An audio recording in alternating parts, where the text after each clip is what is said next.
Bonjour chers téléspectateurs, téléspectatrices, bienvenue dans votre émission Les Pâturages. Peuple des dieux, comme il est des coutumes, vous le savez bien, Les Pâturages est une émission qui reçoit pour vous les pasteurs, les évêques, les diacres, les prédicateurs, musiciens et adorateurs. Vous êtes tous bienvenus dans cette émission Les Pâturages. Aujourd'hui, nous allons recevoir pour vous un homme des dieux bien. En tout cas, ça sera une surprise pour plusieurs. En tout cas, on va parler d'un thème très important, d'un thème qui touche et qui est très sensible pour les enfants des dieux. Nous allons parler de la foi. Qu'est-ce que la foi? Restez branchés sur Molière Télévision et là, vous allez découvrir, vous allez comprendre.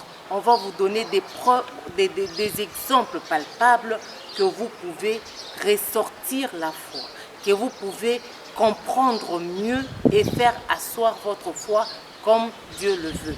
Peuple des dieux, en tout cas sans plus tarder, je veux remercier les autorités de Molière Télévision qui ont renouvelé leur confiance en ma personne afin de vous présenter cette émission Les Pâturages. Je remercie les Big Boss, M. Jerry Nimba. Je remercie notre DGA, M. Jres Kawel. Je remercie notre directeur technique, M. Kems Bassonka. Je remercie mon régisseur de tous les jours et de tous les temps, qui est en même temps derrière les caméras, M. Jean-Paul Mougalou, avec la main droite sur les cœurs. Je dis que Dieu te bénisse. Je remercie toute l'équipe de Molière Télévision. Je remercie ma famille. Je vous remercie, vous, chers téléspectateurs, car nous savons que sans vous, nous ne sommes rien. C'est avec vous que nous évoluons. Et là, je dis bonjour, papa. Bonjour, ma sœur. Oui, papa, nous vous remercions de nous avoir reçus dans ce beau cadre. En tout cas, ça c'est un cadre très spécial. Nous voulons que vous puissiez vous présenter afin que le peuple des dieux qui nous suivent en ce moment puisse vous découvrir. Merci, ma sœur. Moi, je suis le pasteur Kyung Gabriel de Sunset Tabernacle, quartier Golfe Malela. C'est là où nous sommes. En tout cas, soyez les bienvenus dans notre émission, papa. Merci, ma sœur. Chers téléspectateurs, vous avez vu ou encore vous avez découvert notre invité du jour, c'est pasteur Gabriel, comme il l'a dit. Il est de l'église Tabernacle. Et là, nous sommes présentement dans l'enclos de l'église Tabernacle et c'est là que nous passons notre émission. Sans plus tarder, nous allons entrer dans le vif du sujet de notre émission, papa. Aujourd'hui, nous voulons parler de la foi. Parce que nous avons compris que certaines personnes se disent qu'ils ont la foi, mais en voyant, c'est autre chose. Peut-être qu'ils sont en train de le dire, mais ils ne les mettent pas en pratique. Si vous pouvez d'abord commencer par nous définir la foi, et puis on va évoluer. Merci, ma sœur. Vous savez, tel que vous le dites là, les gens ont la grande difficulté pour découvrir ce qu'on appelle la foi. En fait, il y a deux sortes de foi. D'abord, il y a la foi qu'on appelle la foi mentale. Et il y a aussi la foi qui vient par la nouvelle naissance. Et cette foi qui vient par la nouvelle naissance, c'est ce que nous appelons la foi de Dieu. La foi véritable qui doit être chez les croyants. Parce que beaucoup de croyants disent qu'ils ont la foi. Mais vous allez voir que une petite épreuve, une petite difficulté, quelque chose arrive, il se dit qu'il a la foi, mais il a perdu la foi. Ils se sont écroulés. Ils se sont écroulés et c'est ce que nous appelons la foi mentale. Or, la foi trouve la définition dans la Bible. Dans le livre des Hébreux, chapitre 11, à son premier verset, vous allez comprendre ce qu'on appelle la foi de Dieu. Or, je lis la Bible, je commence au premier verset. Or, la foi est une ferme assurance des choses qu'on espère, une démonstration de celles qu'on ne voit pas. Vous voyez, quand vous lisez là, vous allez lire avec moi, vous allez trouver qu'il y a des virgules. Il dit, or, la foi, c'est une ferme assurance des choses qu'on espère. Virgule là-bas. Donc, la foi là, c'est d'abord une ferme assurance. C'est une assurance des choses qu'on espère. Et la démonstration de celles qu'on ne voit pas. Point là-bas. Alors, c'est là que vous comprenez. Donc avant qu'il y ait la démonstration, il y a d'abord une ferme assurance. Il y a l'assurance des choses qu'on espère. Et quand vous espérez dans ces quelque chose-là, il y a maintenant la démonstration. Vous devez démontrer ce que vous avez espéré là. C'est-à-dire quoi? Vous allez voir que la Bible elle-même s'interprète.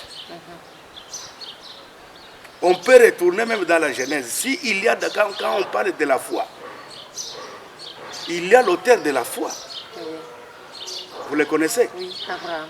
Abraham. Mais Abraham, avant qu'Abraham soit, il y a d'abord l'auteur de la foi. Abraham, lui, il est le père de la foi. Mais il y a d'abord l'auteur de la foi. Et l'auteur de la foi, c'est Dieu lui-même. Amen.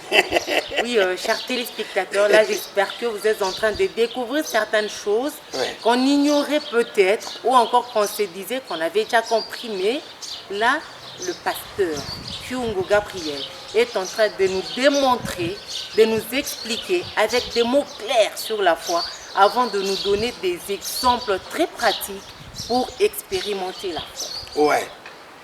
C'est pour cela que je vous dis, d'abord, l'auteur lui-même de la foi, c'est Dieu lui-même. Amen.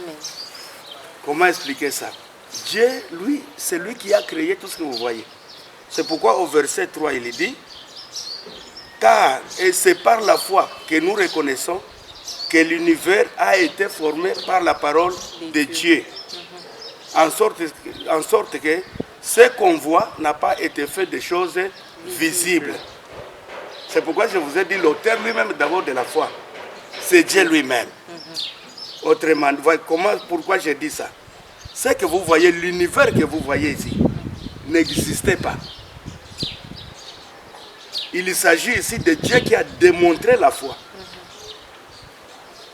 Comment est-ce qu'il a démontré la foi? Il a dit qu'il doit créer, il sait représenter quelque chose de ce que doit être l'univers. Et c'est là qu'il a commencé à déclarer dans la Genèse que la lumière soit. Dieu, lui, qui a dit que la lumière soit. Et la Bible dit, la lumière fit. Autrement dit, il a créé d'abord lui-même en sa propre parole. Très profond. Avant de parler de la foi, nous parlons d'abord de l'auteur de la foi. Ouais. Pour que vous puissiez comprendre quand on dit, il s'agit d'une ferme assurance. Dieu, en lui, là, il savait qu'il y aurait l'univers. Il sait représenter ce que sera l'univers. Et il a commencé à déclarer que la lumière soit. Et la lumière fit. Et il a commencé à déclarer.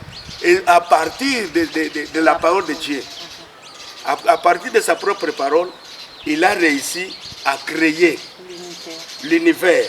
C'était les choses qui n'existaient pas. Mais c'était les choses qui étaient dans l'invisible. Dieu a pris ce qui était dans l'invisible, il a rendu visible. Et c'est ce qu'on appelle la foi. La foi, c'est-à-dire, c'est prendre ce qui est invisible. On le rend visible. Et c'est ce qu'on appelle la foi. Une ferme assurance et la démonstration de ce qu'on ne voit pas. Papa, vous avez expliqué la foi, vous avez démontré l'auteur de la foi. Maintenant, papa, pour le peuple de Dieu qui vit présentement ou encore ceux qui nous suivent, vous avez dit il y a la foi mentale et il y a la foi de la nouvelle naissance. Ce que vous avez expliqué, c'était quelle sorte de foi? La foi mentale ou bien la foi de la nouvelle naissance? Ça, c'est la foi divine, la foi de Dieu. La foi quand quelqu'un, un chrétien, naît de nouveau, le premier fondement, c'est la foi.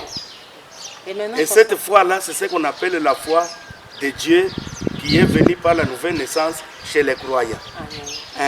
Ok, papa, maintenant, comment expliquer au peuple de Dieu qui savent ou encore qui sachent mettre leur foi de la nouvelle naissance en pratique parce que trop souvent on se dit qu'on a la foi. Ouais. Quand on rencontre des difficultés, subitement on désespère. Ouais. On se dit devant ce problème, je ne saurais pas évoluer. Ouais. Mais toi tu te dis que tu as la foi. Peut-être tu es en train de prier et la chose complique encore davantage et tu te décourages. Ouais. Que dire pour ces genres de personnes?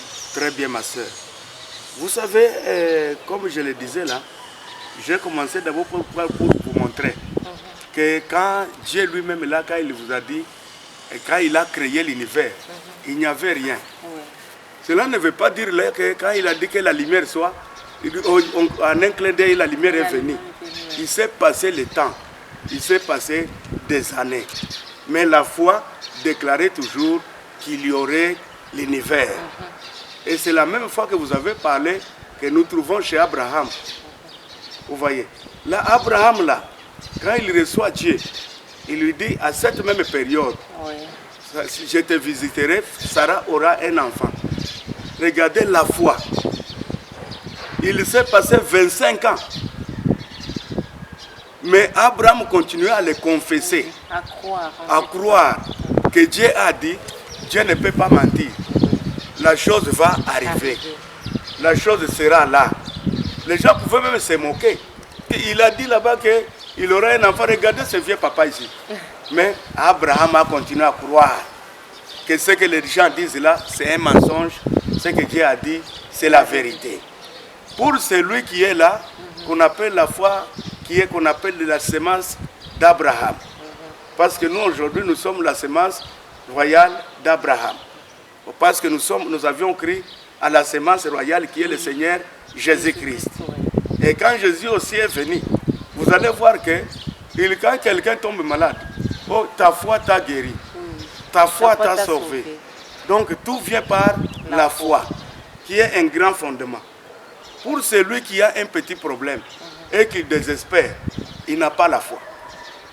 S'il a la foi, il continuera à croire et il mettra sa foi en action jusqu'à l'accomplissement de ce qu'il a déclaré.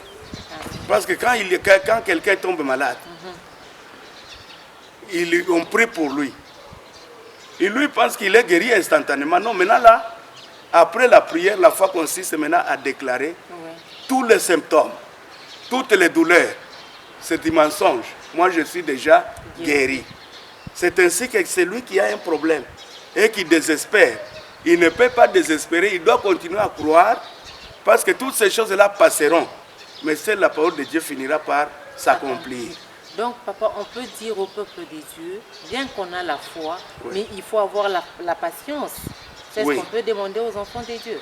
Très bien. Il faut avoir la patience. Il faut aussi avoir la persévérance. Ah, ok. Ça, c'est un point très important. Ah, il faut toujours avoir la persévérance. Voilà l'expression. Parce qu'il n'y a pas la persévérance, tu n'auras rien. En tout cas. Tu ne verras rien. On peut prier sur vous là-bas. Après avoir prié sur vous, la chose est là. Vous voyez que la maladie est là.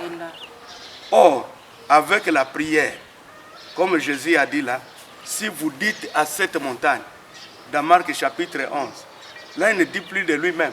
Il dit si vous, les croyants, les chrétiens, vous dites à cette montagne, ôte-toi de là, et que vous ne doutez point dans votre cœur, croyez que vous l'avez reçu et vous le verrez s'accomplir. Donc quand vous prononcez, on vient là, vous êtes dans les difficultés énormes. Vous priez, vous devez croire que ce que j'ai pris ici, Dieu finira toujours par enlever ces difficultés. Ce sont les épreuves, c'est juste les petits moments qui vont passer, mais après, Dieu finira toujours par m'accorder ce dont j'ai besoin. Et la chose arrivera. Oui, chers téléspectateurs, là, vous avez suivi. Ce n'est que l'introduction de la foi. Ce n'est que l'introduction de l'émission où on veut démontrer avec des exemples sur la foi. Oui, papa. Parce que je ne sais pas, qu'est-ce qui met un blocage à un chrétien d'évoluer avec sa foi? Très bien. Voici les ennemis de la foi. Le premier ennemi de la foi, c'est le doute. Il y a deux ennemis principaux. Il y a les doutes. Chez les chrétiens, pour Pourquoi il n'évolue pas? Et il recule. D'abord, il doute que la chose qu'il demande là ne va pas se réaliser. Ça peut ou n'est pas. Ça peut ou n'est pas, donc il est là, en train de dire, bon, ça va arriver, et ça va arriver. Mais ça va arriver. Ça va arriver, toi tu dois croire que la chose va arriver. C'est pourquoi le premier ennemi de la foi, d'abord, c'est les doutes. Les chrétiens doivent enlever les doutes. Et le deuxième ennemi de la foi, c'est la peur. Voyez, la Bible dit, ce que vous craignez, c'est ce qui vous arrive. Et quand vous voyez quelqu'un là, quand vous priez, vous êtes dans les difficultés énormes, même devant la mort, même devant n'importe quelle difficulté. Un chrétien ne recule jamais. Il sait que Dieu, il est là. Il accomplira ce qu'il a promis. Et si toi tu as la paix, à ce moment-là, la paix va t'amener à un échec cruel. C'est un ennemi cruel de la foi. La peur que vous voyez là. C'est ainsi que les gens ont peur de persévérer et d'avancer, surtout s'il est malade. Et lui, il voit là-bas, mais les médecins ont déclaré, les hommes ont déclaré. Mais tous ces gens-là peuvent déclarer, mais celui qui a les derniers mots là, c'est Dieu. En tout cas. Oui, chers téléspectateurs, j'espère que vous avez compris. Notre pasteur nous a dit il faut enlever les doutes, il faut enlever la peur. Si on a ces deux choses, on ne saura pas évoluer. Pour évoluer avec la foi, il faut persévérer. Quand il y a la persévérance, on atteint l'objectif. Quand il y a la persévérance, on vit la main des dieux. Quand il y a la persévérance, on vit les miracles. Et c'est la foi déjà qui est là en train d'être pratiquée. Pour pratiquer la foi, il faut avoir l'espérance. La persévérance, papa, ou bien l'espérance? Il y a l'espérance et aussi la persévérance. En tout cas, peuple de Dieu, j'espère que si vous avez votre bloc-notes, prenez votre cahier, écrivez, prenez le passage. Le pasteur nous a lu dans Hébreux 11, chapitre 11, verset 1 et 3. Verset 1 et le verset 3. Là, on a expliqué, on a introduit la foi. Le pasteur nous a dit, pour éviter certaines choses, pour éviter de retomber dans les mêmes situations ou encore de ne pas avoir la solution, c'est les doutes, c'est la peur. Peuple de Dieu, aussi longtemps que Dieu est avec nous, ayons l'espérance, enlevons tout ce qui est comme barrière. Comme doute. Papa. Espérons tout ce qu'il y a comme barrière qui est en train de nous freiner d'expérimenter la main de Dieu. La main de Dieu, oui. Maintenant, que dire pour ces gens-là qui... Bien, bon, il se dit qu'il n'a pas peur. Mais dans sa prière-là, quand il prie, il dit, Seigneur, tu as dit, et en même temps, il commence à pleurer. Il rappelle les promesses de Dieu. Et il pleure en même temps. Et à la fin, il se dit,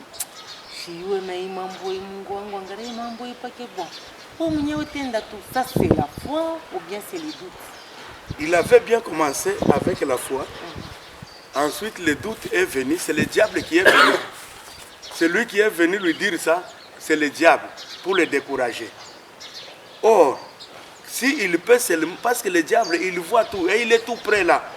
Lorsque tu es en train de pleurer, en train de prier, le diable, il est là.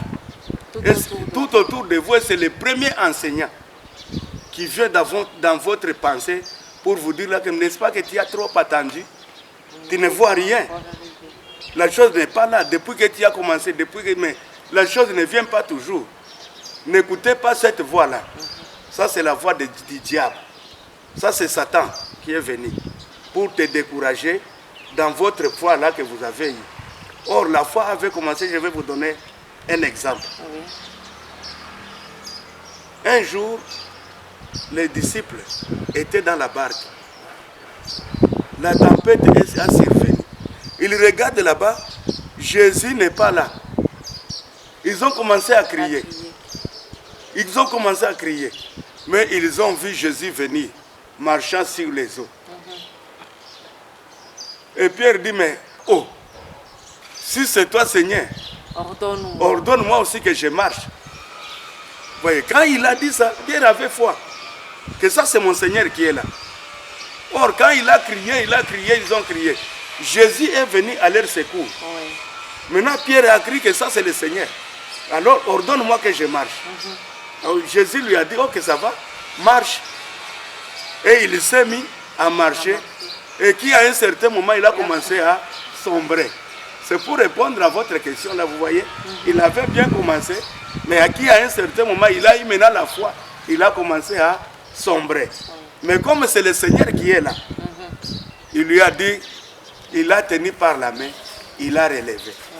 Et j'aimerais dire à mon frère, à ma soeur qui m'écoute en ce moment, peu importe, même si cette voix-là peut venir pour te décourager, le Seigneur n'est pas loin de toi.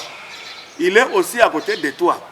Il te dira toujours, celui qui te parle, c'est le diable. Même si tu commences à sombrer, il viendra toujours te secourir. La foi tiendra bon.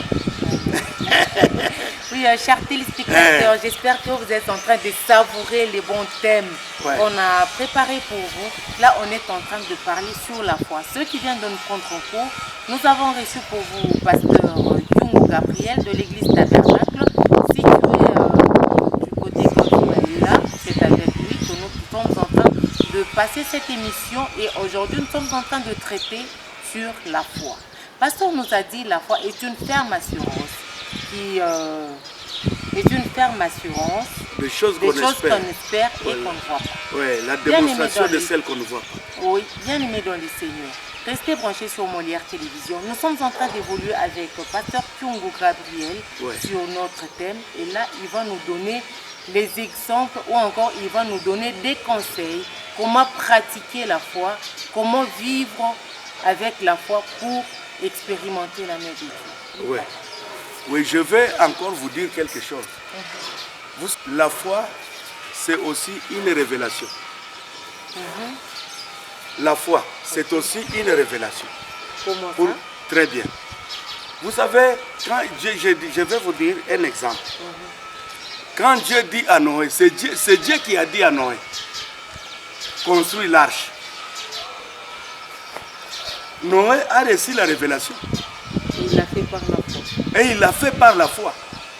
Il a construit cette arche-là par la foi parce que Dieu lui a dit de faire ça. Cela est devenu une révélation.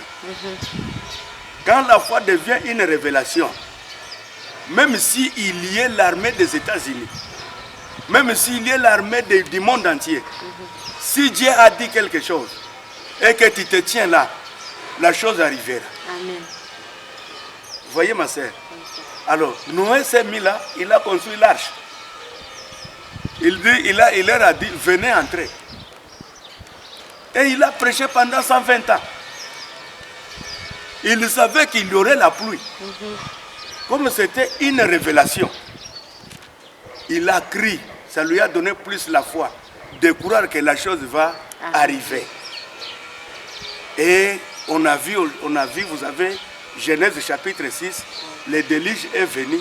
C'était la révélation. Et vous lisez, quand vous lisez ça, vous allez dire là, c'est par la foi que Noé a construit l'arche. C'est par la foi qu'Abel a offert des sacrifices. C'est par la foi, c'est par la foi. Donc cela devient une révélation. Quand ça devient une révélation directe, qu'est-ce qui se passe chez les enfants de Dieu? Un enfant, Dieu traite avec nous d'une manière ou d'une autre. Dieu peut révéler à la sœur Joël que je te donne un mariage. Dieu lui parle lui-même. Il a prié, je te donne un mariage. Mais avant que ce mariage-là ne vienne, il y a des tempêtes. Il y a le découragement. Il y a les obstacles. Il y aura toutes sortes d'esprits qui vont s'élever. Mais comme c'est une révélation, la révélation finira toujours par s'accomplir. C'est ainsi qu'un croyant qui reçoit une révélation de quelque chose que Dieu veut faire dans sa vie et qu'il croit et qu'il marche par la foi, la chose arrivera. Et à ce moment-là, on ne peut pas regarder au dire des gens, tel a dit, tel a dit, tel a dit, n'est-ce pas qu'on a dit? Même les pasteurs peuvent venir te décourager. Mais tant que Dieu t'a révélé de faire quelque chose, ou telle chose arrivera, à ce moment-là, peu importe, ça devient la révélation. Ça, c'est une révélation qui est individuelle. Vous marchez avec ça vous-même. Quand ça, vous allez voir qu'à un certain moment, ce que vous étiez en train de parler, ça sera visible et ça va se matérialiser. C'est ce qu'on appelle la foi comme révélation. Et Jésus, lui, il nous recommande d'avoir la foi. La foi dont il est question, ce n'est pas quelque chose d'extraordinaire. Non, ce n'est pas quelque chose d'extraordinaire. C'est une chose qui est tellement simple. Mais on n'arrive pas à expérimenter. On n'arrive pas à expérimenter ça parce que les gens pensent que c'est quelque chose de surnaturel. C'est quelque chose qui est tellement simple. Elle est tellement simple. Jésus a dit ça. Je pense que ça doit être dans le livre de Matthieu. Et surtout, je vais vous dire quelque chose. Ici, je vais vous donner encore quelque chose de révélation. Que s'il y a les gens à honorer, oui, ce sont vous les gens des nations. Amen. Vous les gentils. En tout cas. Vous les gentils, vous avez une foi terrible. Au point que même Jésus a dit, mais je n'ai jamais trouvé une telle foi en Israël.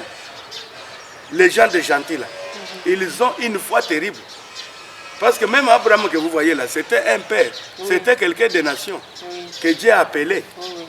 Mais là, comme j'aimerais parler un peu de quelque chose, écoutez ce qu'il dit ici. Dans Matthieu combien? Dans Matthieu chapitre 17, nous sommes au verset 20.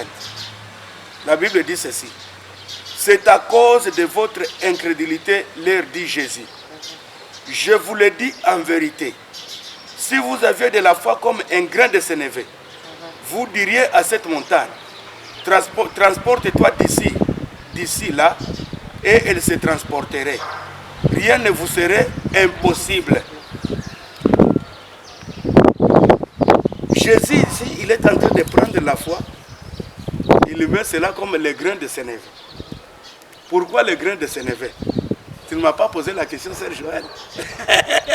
En tout cas, là déjà, ça me va au cœur. Et moi et les téléspectateurs, j'espère, oui, que nous tous, là, nous sommes branchés sur vous. Très bien. On veut apprendre certaines choses qu'on ignorait. On se disait qu'on connaît bien la foi. Ouais. Mais il y a certaines choses qu'il faut toujours ajouter sur ce qu'on connaît. Très bien. Il faut toujours être enseigné, ouais, pour pratiquer ou encore pour que certaines choses s'effacent dans nos vies. Ouais. Aussi longtemps que nous enfants de Dieu, il faut toujours apprendre. Tu peux te dire que tu as la foi, tu peux te dire que tu crois en Dieu, mais quand le pasteur nous dit pourquoi Dieu a comparé la foi à une graine de sénévé, un grain de sénévé, alors là on se dit, oh, ça c'est du nouveau. Ouais. Qu'est-ce qui se passe? Qu'est-ce qui se passe? Pasteur Kyungu va nous répondre pourquoi Dieu a comparé cela.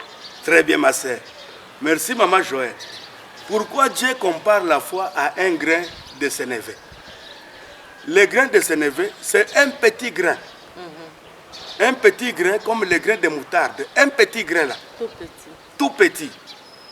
C'est un grain qu'on ne peut pas hybrider. Vous voyez? On ne peut pas mélanger. On ne peut pas mélanger, très bien. On ne peut pas mélanger, on ne peut pas hybrider ça. Donc c'est pour vous dire, la foi, on ne peut pas l'hybrider. La foi est originale. Vous voyez?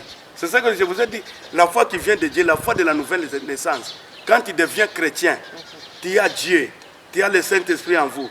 Vous avez la foi de Dieu en vous. Vous devez être exactement comme Jésus. Exactement. C'est pourquoi beaucoup de chrétiens, quand vous parlez de chrétiens, c'est difficile de trouver le vrai chrétien, je peux vous dire ça. Le vrai chrétien avec la foi. Maintenant, cette fois ici, le grain de moutarde, c'est un petit grain qu'on ne peut pas mélanger, qu'on ne peut pas hybrider. Elle est pure. Et la foi aussi est pure. C'est-à-dire, c'est comme un petit bouton. Le bouton comme une semence. La parole de Dieu là, qui tombe dans votre cœur et qui produit maintenant la nouvelle naissance, qui produit la foi véritable. De croire ce qui est impossible. C'est-à-dire ce qui est écrit, c'est la vérité. C'est-à-dire ce que Dieu a dit là, c'est la vérité. Comme il a dit, les cieux et la terre passeront, mais sa parole ne passera jamais. Alors tu auras comme la foi d'Abraham, Dieu a dit ça, que les gens se moquent, qu'il y ait ceci, cela, on vous appellera fou, mais la chose arrivera. C'est comme quelqu'un qui peut être malade. En ce moment où nous parlons, il peut être guéri. Amen.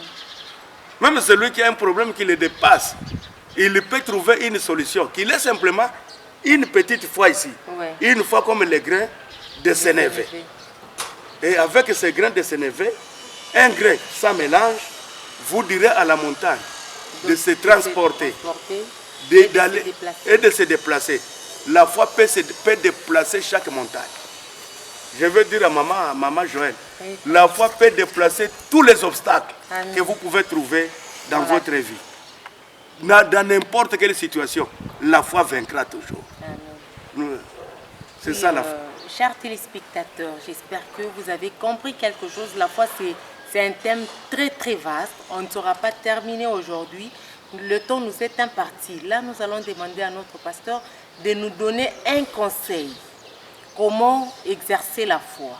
Et on va se séparer et on va se revoir prochainement pour évoluer avec le même thème, pour vous donner des témoignages parce que pasteur a beaucoup de témoignages. Lui-même là c'est un témoignage vivant, Oui. un témoignage de Dieu. Oui. Juste à la fin, il va vous laisser juste